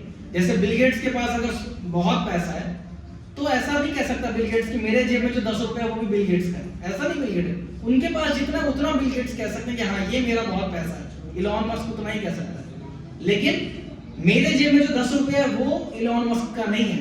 लेकिन एकमात्र नारायण, एकमात्र श्री कृष्ण ही ऐसे हैं जो आपके जेब में पड़े हुए 10 रुपए को भी कह सकते हैं ये भी मेरी लक्ष्मी है, क्योंकि उनकी पत्नी का ही नाम क्या है? लक्ष्मी। इसीलिए सारी लक्ष्मी के एकमात्र अधिपति ये है। दूसरा क्या? दूसरा हो गया।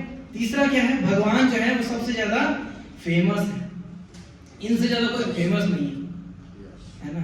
यश, यश, जैसे अमिताभ बच्चन हर संडे जाता है अपने दरवाजे पे खड़े होने, तो 100-150 लोग खड़े हो जाते हैं हाथ हिलाने के लिए, है ना। ये अमिताभ बच्चन का यश है, पूरी जिंदगी मूवी बनाने के बाद इतना ही यश है। भगवान कुछ नहीं कर रहे, मंदिर में मस्त खड़े हैं, लोग आते हैं दर्शन करने रोज।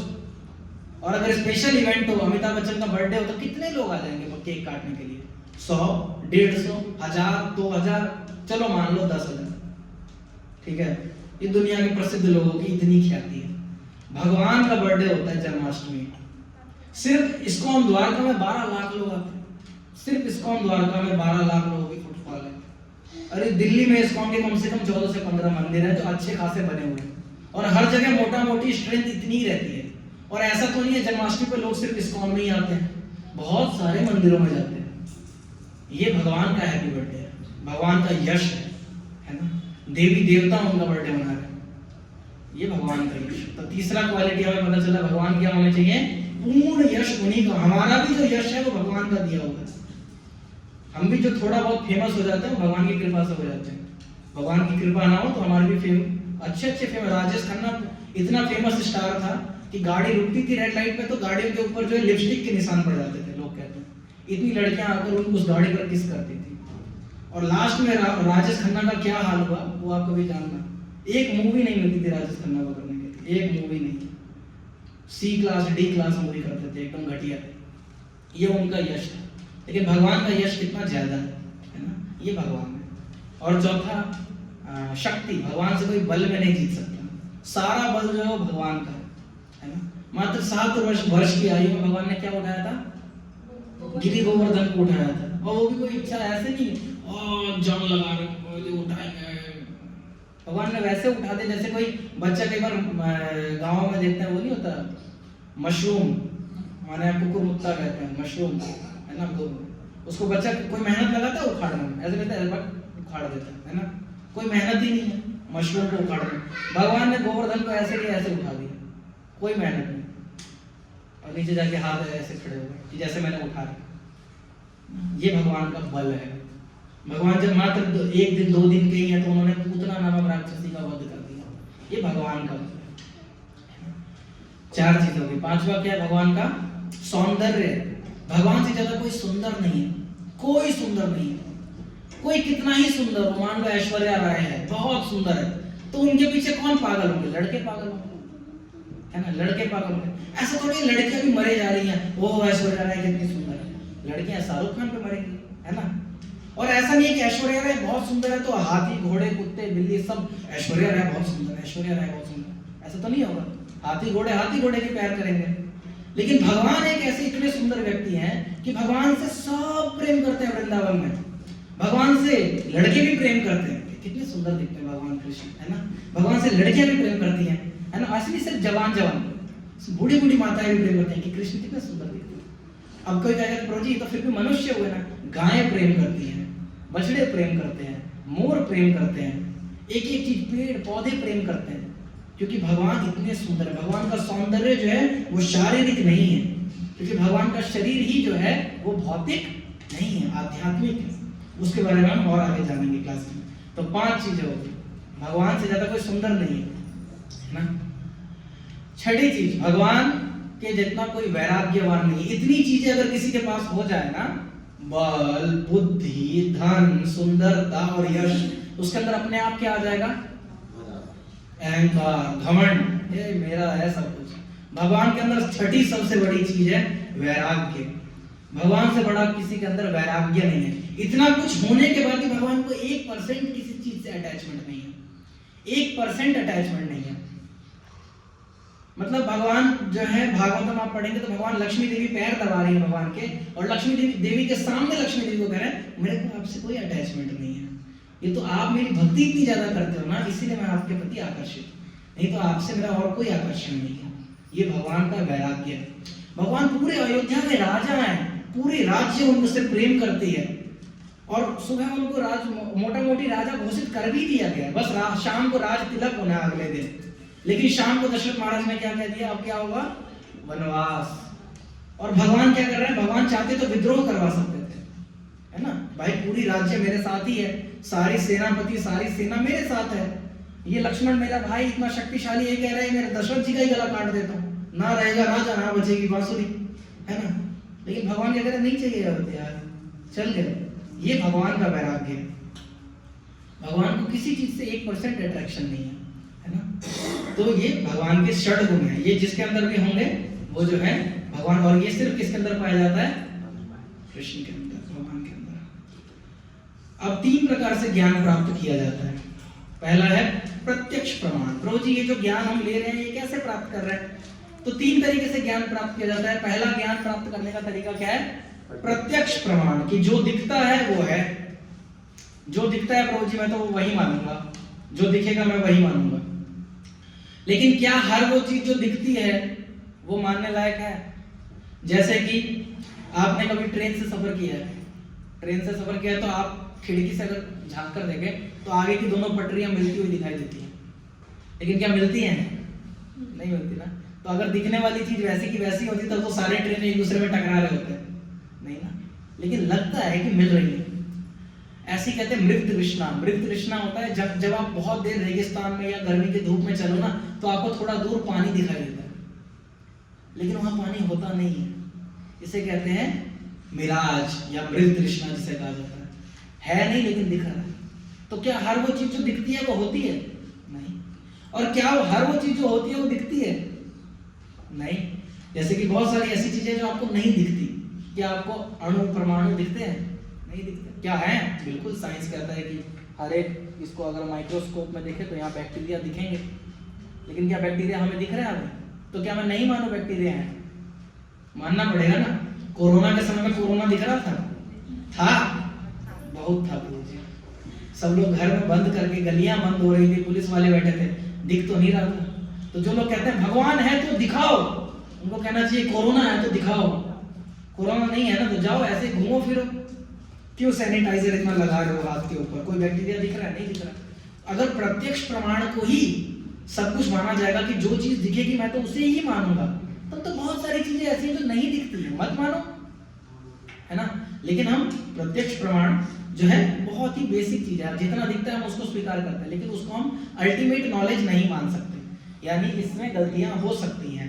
इसीलिए दूसरा आता है अनुमान प्रमाण। क्या है? अनुमान प्रमाण। अनुमान मतलब कुछ कल्पना करते हैं, कुछ कल्पना कर लेते हैं। जैसे कि यहाँ पर अगर कुछ फटने की आवाज है, धड़ाम है ना, तो कुछ लोग अनुमान करेंगे कि प्रभु जी लगता है किसी की गाड़ी का टायर फटा है, कुछ और अनुमान करेंगे मुझे हो सकता है सिलेंडर फटा है ना? लेकिन बाहर जाके पता चलेगा कि कुछ नहीं फटा है, वो ऐसे ही जो है किसी ने फ्रूटी का पैकेट रख के कूद दिया था, उसी का जोरदार आवाज था, धड़ाम, है ना? ये है अनुमान प्रमाण, है ना?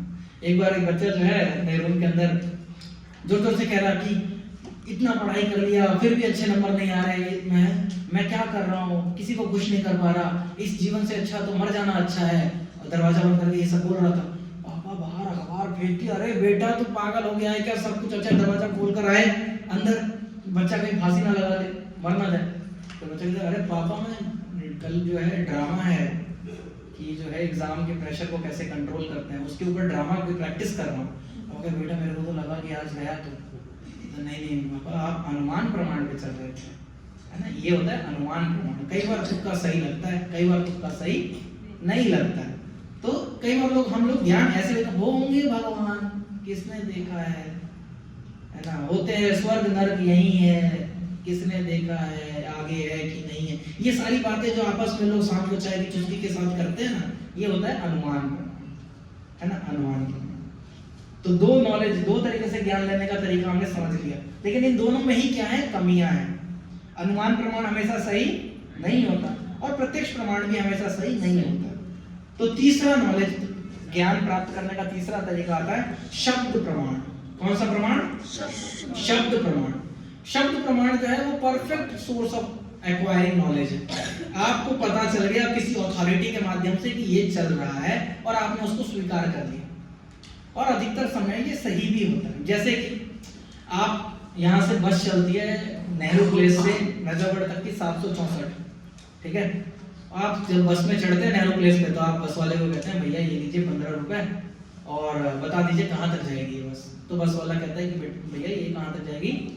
नजरगढ़ तक जाएगी। आप वहाँ सवाल जवाब करने नहीं बैठते, अरे मैं नहीं मानता नजरगढ़ जाएगी कि नहीं जाएगी, प्रूफ करो नजरगढ़ जाएगी कि नहीं जाएगी। हम स्वीकार कर लेते हैं। क्यों स्वीकार कर लेते हैं? क्योंकि उस कंडक्टर के यहाँ पर लिखा होता है डीटीसी, भाई साहब ये डीटीसी का कंडक्टर है, इसको अथॉरिटी प्राप्त है, ये बस वहीं जाएगी, गाड़ी के ऊपर लिखा हुआ है। तो क्या मान लेते हैं हम? शब्द प्रमाण, ये लिखा है तो जाएगी, है ना? जैसे हम में से किसी ने नहीं पढ़ा कि इलेक्ट्रॉन प्रोटॉन मतलब देखा नहीं अभी तक, लेकिन हमने पढ़ लिया कि हाँ भाई होता। हम में से कोई अमेरिका गए, कोई तो गया अमेरिका नहीं ना, लेकिन हमें पता है अमेरिका के राष्ट्रपति कौन है? Donald Trump. मिले हो? देखा है सामने से? क्या पता टीवी पे ऐसे बेवकूफ बनाते हो? नहीं। हम क्या करते हैं? शब्द प्रमाण पे विश्वास करते हैं कि भाई मैंने एम्बेसी से जाके किताब खरीदी थी अमेरिका की, वहाँ सब कुछ पता चल गया कि न्यूयॉर्क यहाँ है ना, मैनचेस्टर इधर है, सब कुछ पता चल गया, तो हम उसको स्वीकार कर लेते हैं। यह है शब्द प्रमाण। शब्द प्रमाण इतना शक्तिशाली है ना कि शब्द प्रमाण ना हो तो आदमी का जिंदगी जो है वो हमेशा कंफ्यूजन में बीत जाए। जैसे कि बच्चा जब पैदा होता है तो कुछ समय अपनी माता के साथ बिताता है, पिता के साथ बिताता है, और थोड़े समय बाद आकर वो स्कूल में बच्चे पूछते हैं what is your father name, what is your mother's name, तो वो अपनी माता से पूछते हैं मम्मी फादर नेम में क्या भरूं। छोटे छोटे बच्चों को नहीं पता होता है, मम्मी इधर क्या भरूं? बेटा फादर नेम में लिखो आदित्य, है ना, मदर नेम में लिखो सुनीता। बच्चा स्वीकार करता है, हाँ मम्मी कह रही है ना फादर यही है, तो स्वीकार कर लिया। वो जवाब सवाल करने नहीं बैठता, चलो डीएनए टेस्टिंग करेंगे, मैं नहीं मानता ये मेरे पिता है, मेरी शक्ल तो रणबीर कपूर से मिलती है, हो सकता है मेरे पिताजी तो रणबीर कपूर होंगे, है ना, मेरी शक्ल तो ऋतिक रोशन से मिलती है। ऐसे नहीं करते, वो शब्द प्रमाण पे विश्वास करता है। मम्मी अथॉरिटी है, मम्मी कह रही हैं कि जो है ये पिता है, यहाँ पे यहाँ लिखो, ये है शब्द प्रमाण, है ना। और अधिकतर चीजें हम सब आज के डेट में हमेशा आप देखेंगे तो शब्द प्रमाण पे ही चल रहे हैं, है ना।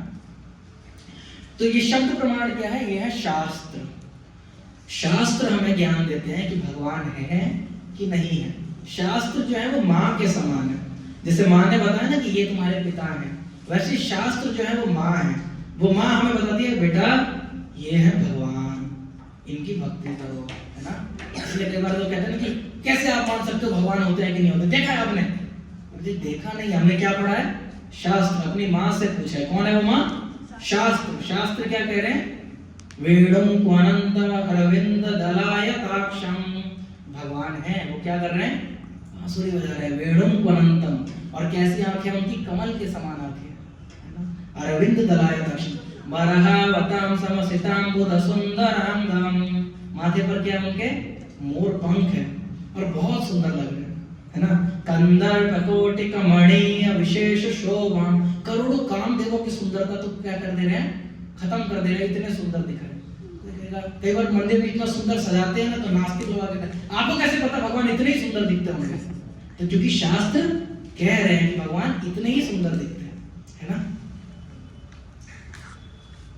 तो प्रत्यक्ष प्रमाण हमने पढ़ लिया, अनुमान प्रमाण भी हमने पढ़ लिया, और दोनों को पढ़ के हमें पता चला कि ये दोनों ठीक है लेकिन सही नॉलेज नहीं देते, इनमें कुछ ना कुछ कमियां रह जाती है। इसलिए सबसे अच्छा सोर्स ऑफ नॉलेज क्या है? शब्द प्रमाण। पता चल गया सटीक। जैसे हम किताब स्कूल में एडमिशन लेते हैं तो हम अनुमान से या प्रत्यक्ष प्रमाण हमेशा नहीं चलता।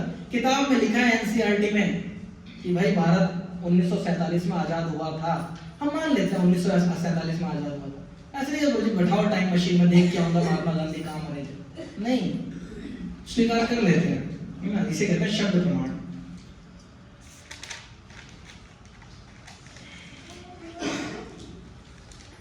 तो कोई कह सकता है शब्द प्रमाण पर इतना विश्वास कैसे करें? क्योंकि शब्द प्रमाण का आप देखेंगे कोई चेंज नहीं होता, शास्त्रों में कोई बदलाव नहीं है।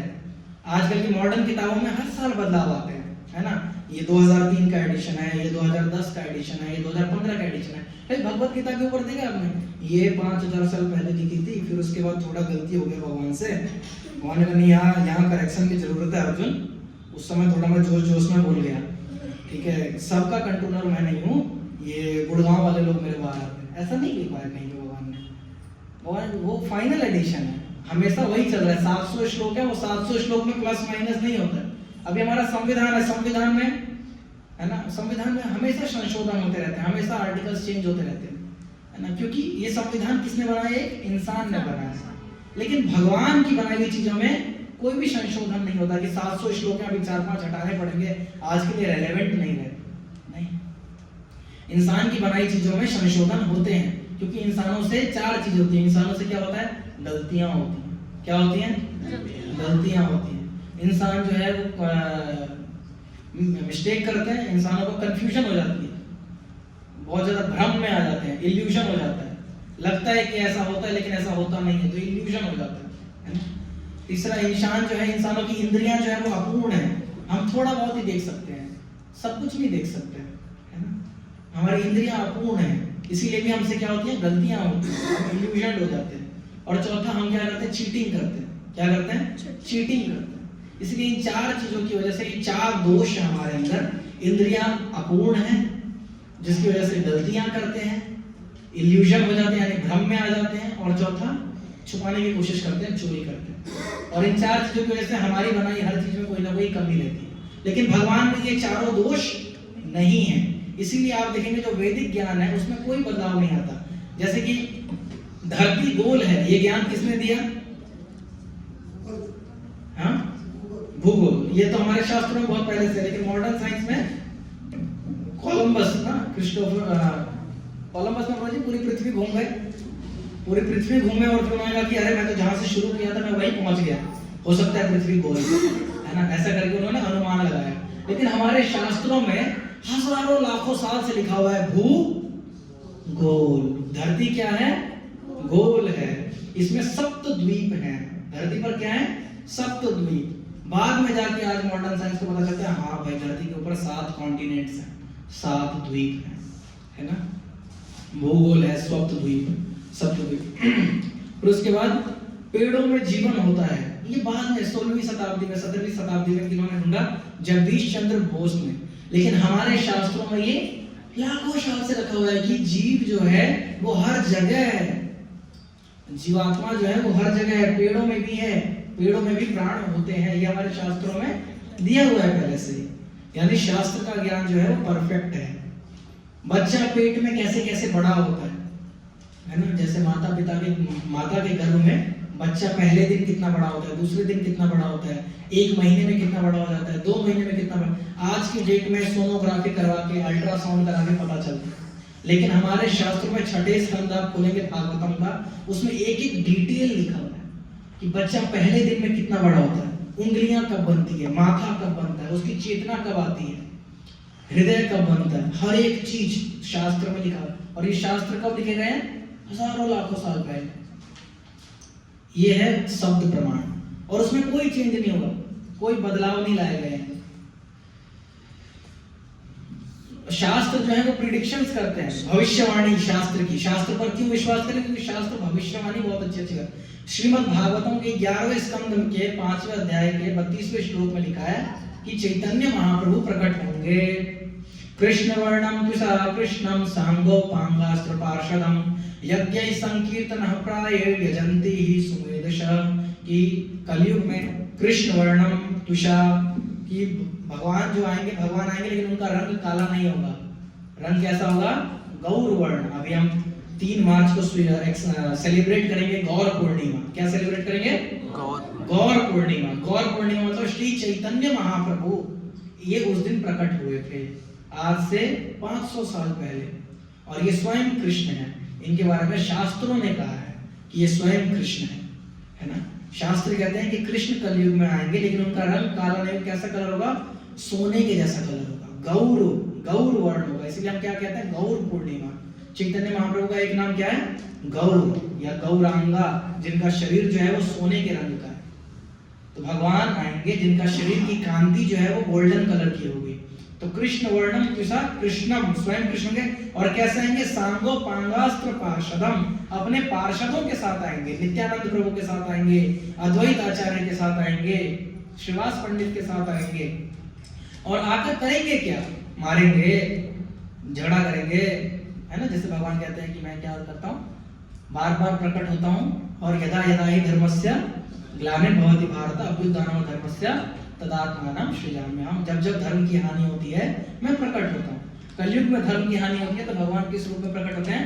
श्री चैतन्य महाप्रभु। और आकर क्या स्थापित करते हैं? यज्ञ संकीर्तन प्रायेर, संकीर्तन यज्ञ की स्थापना करते हैं। हर एक जगह लोग जा जाके संकीर्तन करते हैं, भगवान के नामों का कीर्तन करते हैं।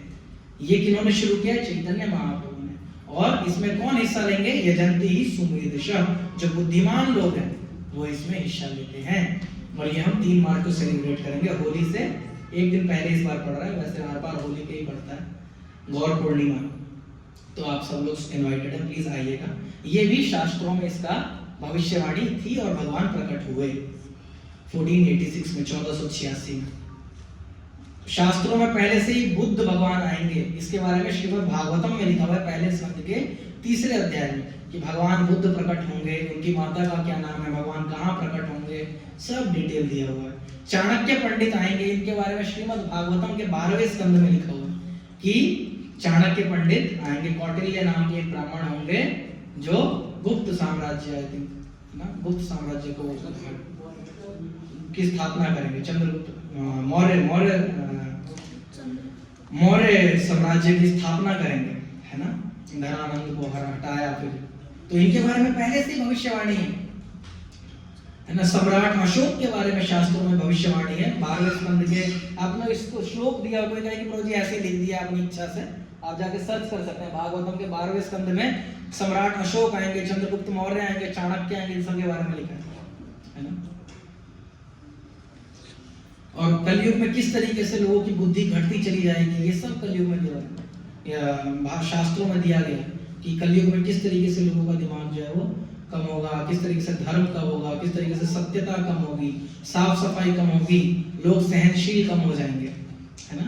ये चारों चीजें कलयुग में कम होगी। ये पहले से ही श्रीमद् भागवतम में लिखा है। दया कम हो जाएगी, मर्सी, जीवन की आयु कम हो जाएगी। पहले लोग बहुत जीते थे, अभी कम जीते हैं। लोगों की शक्ति कम हो जाएगी, बल। पहले लोग इतना प्रोटीन नहीं खाते थे, अभी इतना जिम जाते हैं, प्रोटीन खाते हैं। पहले लोग खेती करते थे, तब भी इतना बल होता था। अभी प्रोटीन खाते हैं और पार्टी दे दो कि प्रोजी सब्जी बांटिए इस लाइन में, तो कमर चटक जाती है इनकी, है ना। क्योंकि बल नहीं है, बुद्धि, यादाश्त। पहले बुजुर्ग लोगों को भी याद रहता था। अभी हमारी नानी जो है वो 92-94 की होंगी, और अभी भी गाँव में कोई शादी वगैरह हो तो नानी जाती है गाना गाने। उनको गाने याद है अपने टाइम के, वो भूल नहीं रही। अभी हम लोगों का हाल ये है कि आंसर कल याद किया होगा कॉपी का, मम्मी सुबह पूछ ले तो हम भूल जाते हैं, है ना। और या तो एग्जाम तक याद रहता है, एग्जाम के बाद भूल जाते हैं, है ना। ये हमारी यादाश्त है। लेकिन कलयुग में धीरे धीरे यादाश्त क्या हो जाएगी, कम हो जाएगी। सब शास्त्रों में दिया हुआ है ना। अब कोई कहेगा तो जी ठीक है शास्त्र मान लिए, लेकिन अलग अलग शास्त्र क्यों? हम तो हिंदू हैं, तो चलो हमारे सनातन शास्त्र हैं, वेद हैं, वेदांग है, अलग अलग शास्त्र क्यों हैं? अलग अलग शास्त्र इसलिए हैं कि जैसे फर्स्ट क्लास का बच्चा है, उसको ट्रिग्नोमेट्री सिखाई जा सकती है? नहीं। उसको क्या सिखाएंगे? 1 + 1 2, 5 + 1 6, वो उतना ही समझ पाएगा। अभी उसको मैं सब सिखाने लग जाऊंगा कि डिवाइड कैसे होता है, मल्टीप्लाई कैसे होता है, गणित के और नियम क्या है, वो नहीं समझ पाएगा, क्योंकि अभी उसका दिमाग उतना विकसित नहीं हुआ है। उसी तरीके से कुछ लोग ऐसे हैं जो धर्म की उन बातों को नहीं समझ सकते जो बाकी लोग समझ सकते हैं। जैसे हम सब सनातन धर्म में जन्म हुआ, भारत भूमि पर जन्म हुआ, और चेतना भी बहुत विकसित है। आप लोगों को बड़ी प्रेम से कहा जाएगा, प्रभु जी मांसाहार गलत चीज है, मांसाहार छोड़ दीजिए, या शराब पीना गलत चीज है, शराब पीना छोड़ दीजिए। तो शास्त्र के आधार पर इसको आप स्वीकार कर लेंगे। अवैध संबंध नहीं करना चाहिए, है ना, इधर उधर लड़का लड़की को मत मारो, तो भारत के लोग स्वीकार करते, क्योंकि चेतना क्या है? विकसित है। 10वीं क्लास के बच्चे हैं। लेकिन यही चीज अगर मैं अमेरिका में जाकर समझाऊंगा तो वो लोग बहुत मुश्किल होगी समझाने में। क्यों? क्योंकि उनका भोजन ही वही, मांस ही खाए हैं बचपन से लेके आज तक, है ना, साग पात नहीं खाए हैं। उनको कहेंगे कि अवैध संबंध ना करो। आपको पता है हमारे यहाँ 14-15 साल के बच्चे जो है, अगर वो कुछ गलत आदत कर लेते हैं, है ना, गर्लफ्रेंड बॉयफ्रेंड बनाते, तो माता पिता उसे सुधारते हैं कि नहीं ये सब मत करो, ये सब गलत चीज है। लेकिन अमेरिका जैसे देशों में माता पिता को डर होता है, बताओ इसके अभी तक नहीं है ना। तो ये वहाँ की संस्कृति है इतनी खराब, है ना, इतनी खराब। तो वहाँ जाकर अगर हम कहेंगे कि जब प्रभुपाद जी गए थे अमेरिका, तो प्रभुपाद जी ने कहा कि ये 4 चीजें छोड़ दो, मांसाहार छोड़ दो, नशा पान छोड़ दो, जुआ खेलना छोड़ दो, और अवैध संबंध छोड़ दो। तो कई लोग आए और प्रभुपाद जी को कहते, प्रभुपाद स्वामी जी आपकी संस्था में सब बढ़िया है, आप अच्छा है, प्रसाद भी अच्छा है, कथा भी अच्छी, सब अच्छे, बस ये जो 4 नियम है ये बड़े मुश्किल है। मांसाहार छोड़ दो। स्वामी जी इंडिया होता तो लोग स्वीकार भी कर लेते, ये अमेरिका है, हम लोग मांस ही खाते हैं, चलो मांस खाना छोड़ देंगे। हाँ, केवल नशा छोड़ दो। नशा कैसे छोड़ सकते हैं? नशा पे तो हम जिंदा रहते हैं, इतनी ठंड है, ये है, अपने अपने कारण बताने लग जाएंगे, है ना। फिर आप कह रहे हैं जुआ छोड़ दो, चलो जुआ भी छोड़ दिए। अवैध संबंध कैसे छोड़ सकते हैं स्वामी जी, है ना। और प्रभुपाद जी कहते हैं कि ये 4 नहीं छोड़ सकते, तो फिर हमारे संस्था में आपकी एंट्री नहीं है, आपको छोड़ना ही पड़ेगा, मैं अपने नियम घटाने वाला नहीं हूँ। लेकिन कहने का अर्थ यह है कि शास्त्र फिर अलग अलग क्यों है? क्योंकि कुछ लोगों की बुद्धि अभी उतनी विकसित नहीं हुई है कि उनको कहा जाए कि आप वैष्णव भोजन कीजिए, भगवान को भोग लगा के खाइए, लहसुन प्याज भी छोड़ दीजिए। वो लोग तो फांसी लगा लेंगे, अरे प्रभु मांस की हटाओ, आप तो लहसुन प्याज भी हटवा रहे हो, है ना। कई लोगों को बड़ा शौक लगता है, इस्कॉन वाले इतने ज्यादा स्ट्रिक्ट है, लहसुन प्याज छोड़ो, चाय तक नहीं पीते इनके बच्चे, तो चाय तक नहीं पीते, है ना।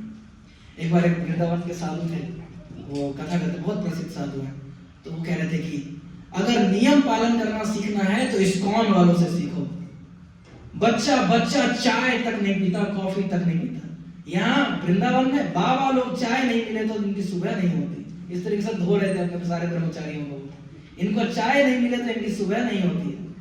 इस्कॉन वालों के बच्चों से सीखो, ये बच्चे तक चाय नहीं पीते, इतना नियम है ना। और बच्चे बड़े आराम से, क्योंकि इनकी चेतना क्या है?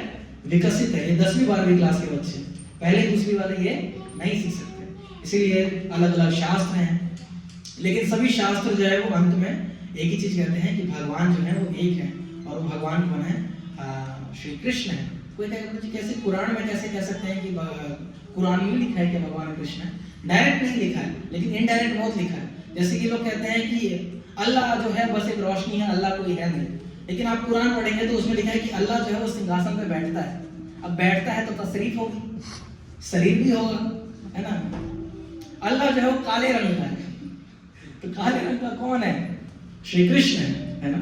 आप बाइबल पढ़ेंगे तो बाइबल में जीसस कहते हैं कि जीसस जो है वो कहते हैं मैं भगवान नहीं हूँ, मेरे पिता भगवान है। तो उनसे उनके शिष्य पूछते हैं कि आपके पिता क्या करते हैं? मेरे पिता गैया चराते हैं।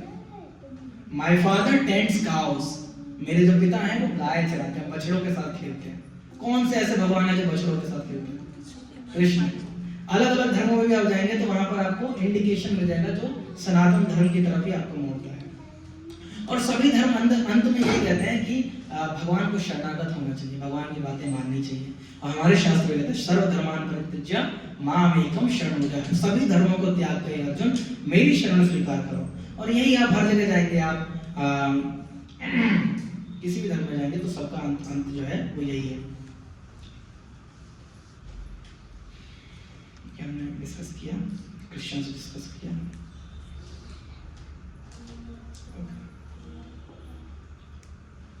जैसे जीसस क्राइस्ट कहते हैं कि मैं बहुत सारी चीजें आपको बता सकता हूँ। जीसस क्राइस्ट बाइबल में लिखते हैं कि मेरे पास बहुत कुछ है आपको बताने के लिए, अपने शिष्यों को कह रहे हैं, लेकिन मैं वो तुम्हें बता नहीं सकता क्योंकि तुम डाइजेस्ट नहीं कर पाओगे, तुम समझ नहीं पाओगे, है ना। कृष्णा भगवद गीता में कहते हैं अर्जुन को कि मैंने तुमको सब कुछ बता दिया, तुम मेरी शरण लो, you should have exclusive shelter of me alone, सिर्फ मेरी शरण लो और मैं तुम्हें सारे पापों से मुक्त कर दूंगा, है ना। जीसस क्राइस्ट कहते हैं कि सिर्फ one should worship the lord by all heart and soul. Bible में लिखा है सबको भगवान की पूजा करनी चाहिए पूरे हृदय से। इस्लाम कहता है सबको भगवान की शरण लेनी चाहिए। सारे शास्त्र यही कहते हैं। मैं सिर्फ हिंदू धर्मों का नहीं, दूसरे धर्मों का भी दिखा रहे हैं, है ना। और शास्त्र क्या कहते हैं, the holy name and the holy Hare नाम एवं केवलम कलव नास्तैव गतिरन्यथा। शास्त्र क्या कहते हैं, सिर्फ एक भगवान का नाम, सिर्फ एक भगवान का नाम और सिर्फ एक भगवान का नाम ही जो है हमें यहाँ पर रक्षा कर सकता है, ये शास्त्र कहते हैं। भगवान, और यही सेम चीज आपको बाइबल में मिल जाएगी। बाइबल क्या कहता है, भगवान का नाम, भगवान के धाम में वो जाते हैं, किंगडम ऑफ गॉड में वो जाते हैं जो उनके नाम का जाप करते हैं, है ना। और यही चीज आपको कुरान में मिल जाएगी कि जो अल्लाह के नाम लेते हैं 99 नाम, वो अल्लाह के पास जा सकते हैं। अंतर है किसी में? अंतर नहीं है, सब भगवान के नाम, क्योंकि सारे शास्त्र जो है भगवान से ही निकलते हैं। लेकिन जिसको जितना समझ में आएगा उसको उतना ही दिया जाता है। जैसे सारी किताबें जो है वो सीबीएसई से ही प्रिंट होती हैं, लेकिन फर्स्ट क्लास की अलग किताब है और 10th क्लास की अलग किताब है। वैसे सनातन धर्म की किताबें जो है बहुत डिटेल्ड है, बहुत सारे शास्त्र हैं। भगवत गीता, ये हमने डिस्कस कर लिया। भगवान में क्या, सौंदर्य, धन, बल, ज्ञान, यश और वैराग्य, ये सब चीजें यहाँ पर हमने छोटा छोटा एग्जाम्पल दिया कि इन सब लोगों के पास थोड़ा थोड़ा है, लेकिन भगवान के पास बहुत है, बहुत है। Okay, this was the session. अभी कोई प्रश्न है किसी का तो बताएं। आज हमने क्या क्या डिस्कस किया, सबसे पहले करते हैं। हमने डिस्कस किया कि भगवान सच में एग्जिस्ट करते हैं, तो कुछ लोगों ने कहा कि हाँ करते हैं, है ना, अधिकतर लोगों ने कहा। फिर हमने डिस्कस, प्रभु ने बताया कुछ अपने अनुभव से, कुछ ने बताया प्रकृति के माध्यम से। फिर हमने देखा कि हाँ भगवान एग्जिस्ट करते हैं, है ना।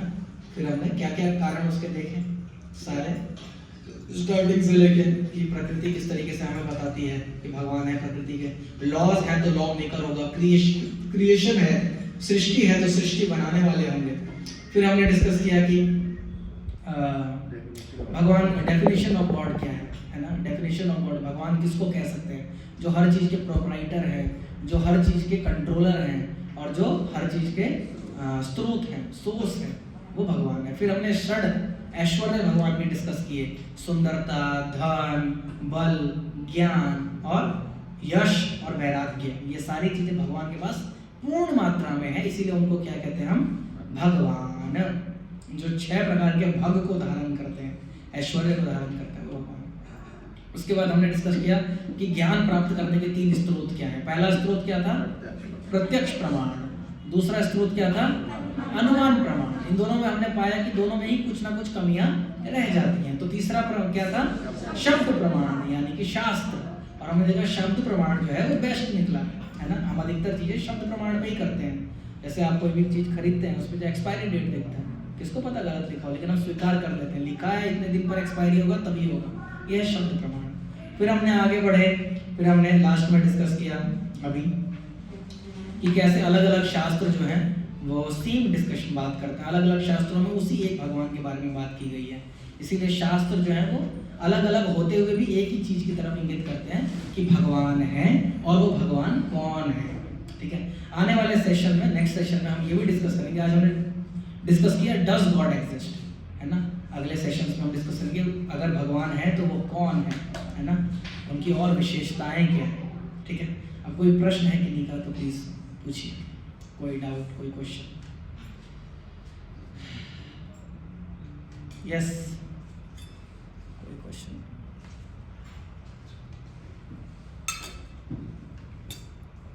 प्रश्न पूछना बुद्धिमत्ता की निशानी है। प्रभु जी सारी आपने जिज्ञासाएं शांत कर दी ना प्रभु जी, नहीं। वो प्रश्न उठ ही नहीं पा रहे हैं। होना चाहिए। माता पिता भगवान मान सकते हैं, क्योंकि वो जैसे सब भगवान जब सब कुछ बताते हैं तो माता पिता भी सेम वो चीज़, तो हम आज के टाइम में माता पिता भगवान मान सकते हैं। ये है सब चीज़ें इसके बारे में। हाँ, माता पिता को भगवान मान सकते हैं क्या? तो शास्त्र कहते हैं कि माता पिता भगवान के रूप हैं, भगवान के प्रतिनिधि हैं, इसीलिए उनको उसी रूप में सम्मान देना चाहिए जिस रूप से हम भगवान को सम्मान देते हैं। इसका मतलब ये नहीं कि वो स्वयं भगवान है। जैसे कि इलेक्शन कमीशन का कोई व्यक्ति हमारे दरवाजे पर आता है तो हम उसको वैसे ही सम्मान देते हैं जैसे कोई सरकार का स्वयं सरकार ही हमारे घर पर आए, हम उसको बिठाते हैं, चाय देते हैं, बिस्किट देते हैं। लेकिन क्या स्वयं नरेंद्र मोदी हमारे घर आए?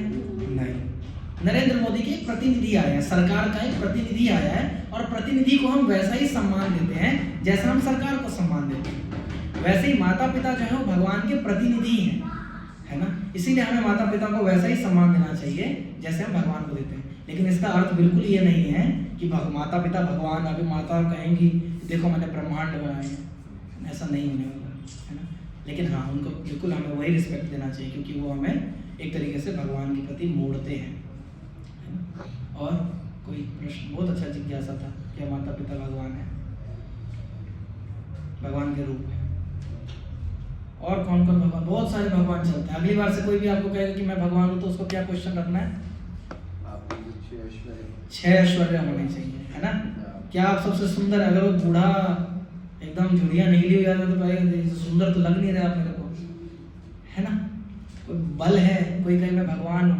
आपको ये गोवर्धन हटाना छोड़िए, आप एक छोटा सा पत्थर उठाकर 7 दिन भी हटाओ, 7 घंटे खड़े रहे हो तो हम भगवान कुछ नहीं, थोड़ा फिर भी हम आपकी वो कर लेंगे, प्रसाद खिला देंगे। आप 7 घंटे आप खड़े होकर देखो, नहीं हो पाएगा, नहीं हो पाएगा, है ना। तो कोई अगली बार से कोई कहे झूठा भगवान बनकर आए, जैसे कितने सारे क्यों लोग बेवकूफ़ बनते हैं, क्योंकि लोग शास्त्र नहीं पढ़ते। अगर शास्त्र पढ़ेंगे तो उन्हें पता चलेगा ये भगवान नहीं है, फिर उनके साथ गलत होता है ना। और क्या? और कोई प्रश्न, जिज्ञासाएं? मोहित ब्रो, राहुल ब्रो, कोई प्रश्न? हर जगह जो व्यक्ति है, जो श्रद्धालु व्यक्ति है ना, वो हर जगह अपने भगवान को देखता है। आपको हर जगह अपने भगवान दिखेंगे अगर आप देखना शुरू करेंगे तो हर एक कारण के पीछे आप जाते हो जाएंगे ना तो आपको दिखेगा अरे ये ऐसे कैसे हो रहा है, भगवान है ना। पूर्णिमा का चांद इतना सुंदर कैसे दिखता है, भगवान है ना। ये चंद्रमा रोज इतना कैसे घटता है, भगवान है ना। गुरुत्वाकर्षण, हर एक नियम के पीछे पीछे आप जाएंगे तो आपको भगवान की विशेषताएं दिखेंगी और तब आप भगवान के प्रति कृतज्ञ महसूस करेंगे। जब तक कृतज्ञता नहीं आएगी ना तब तक श्रद्धा दृढ़ नहीं होगी। इसीलिए ये सब सुनना जरूरी है, ठीक है। मुझे प्रसाद इज रेडी। ओके, आज का सेशन का आपको रिकॉर्डिंग भी मिल जाएगा, अगर किसी को दोबारा रिविजिट करना हो, जानना तो सेशन का रिकॉर्डिंग में। कल भी प्लीज़ आइएगा, कल भी सेम टाइम पर 4:30 बजे क्लास रहेगा और कल हम इस सेशन को और आगे ले जाएंगे और ज़्यादा अच्छी बातें भगवत गीता के माध्यम से जानेंगे। तो थैंक यू वेरी मच आज आने के लिए। मेरे को उम्मीद है कि मुझे लग रहा था शनिवार है तो बहुत कम लोग आएंगे, 4-5 ही होंगे, बट